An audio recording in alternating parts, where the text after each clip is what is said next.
Hi there. I hope you guys are having an awesome day, whether it's your lunchtime, like it's my lunchtime, or it's earlier in the morning or later in the afternoon. I thought I'd jump on here and talk about exercise and food.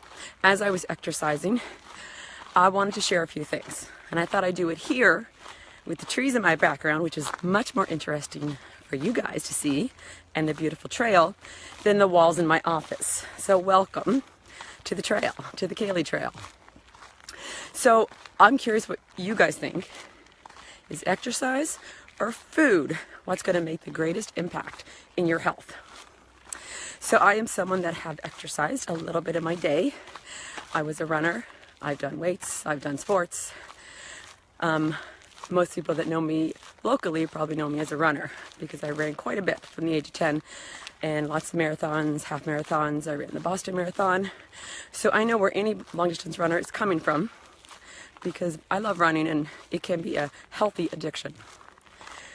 I've also enjoyed weights and I have loved many sports.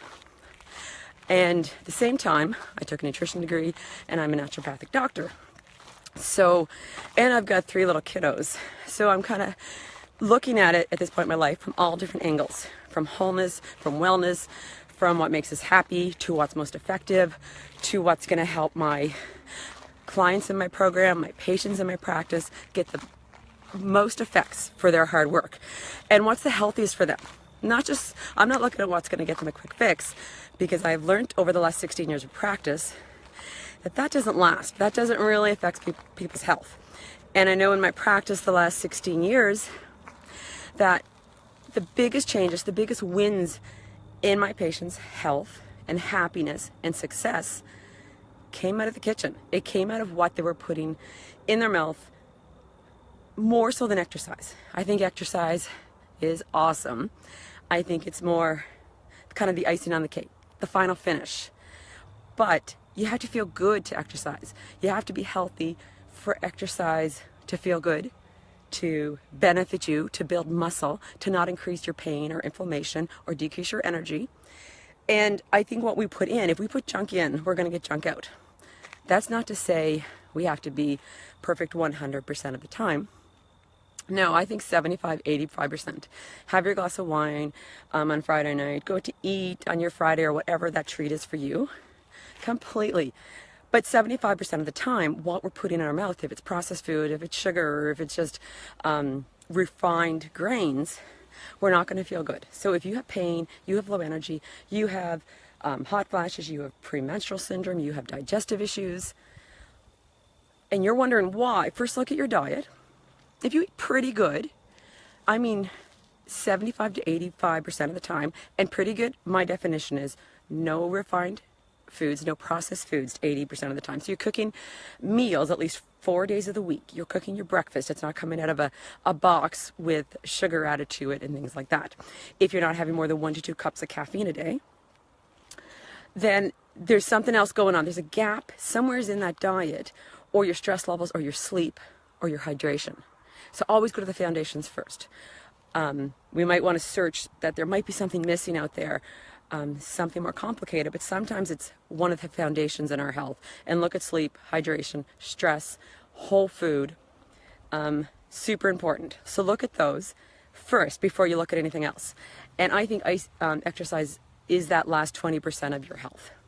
If you're not feeling good, if your energy is not good, if you are tired, you're not going to go and push it that hard. I'm doing, today what I did was little short intervals. I did 5 minutes of a jog, and then I did 10 minutes of running for 20 seconds, 40-second rest, running for 20 seconds, and then I do a light jog. Last year, I was just walking. So what I learned over the years was, as much as I love exercise, at some points in my life, it wasn't the best thing for me. I would get way more healing and feel better and even look better if I was resting at certain points in my life than pushing it. And it didn't take me a couple days to figure that out. It took me years to figure that out. So I want to share it with as many people as I can. And so I ask you guys, where are you at with your exercise? It might be a 10-minute walk. It might be that you're starting to do weights. And don't get excited after this video, because I know a lot of people pick up that weight and go right to 5 or 10 pounds. And it's really sad to see when people start to exercise and they injure themselves, especially with weights. So just go slow if you are starting. Go where you're at, whether it's a 10-minute walk 4 days a week or 10 minutes of light weights, whatever it is.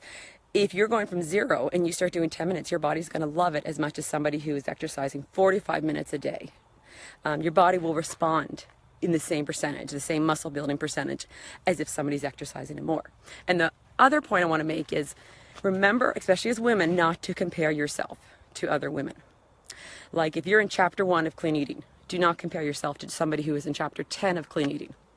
If you are in chapter 1 of trying to address anxiety and stress, don't compare yourself to somebody who's been working on it forever and is getting therapy and they're in chapter 10. Look at you, where you're at. Don't look around you.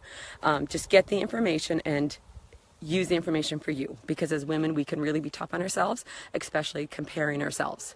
So start where you're at. My prep week for the October edition starts Monday, September 25th, and I added this prep weekend because I think mindset is super important with health.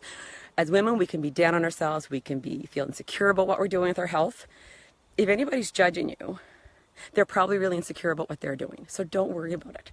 Anybody that's judging you is not supportive of you, because we all have our weak links, we all have our weaknesses, and that's not what we want to focus on. So October specifically is going to be a lot about mindset, because mindset has a lot to do with health, with food.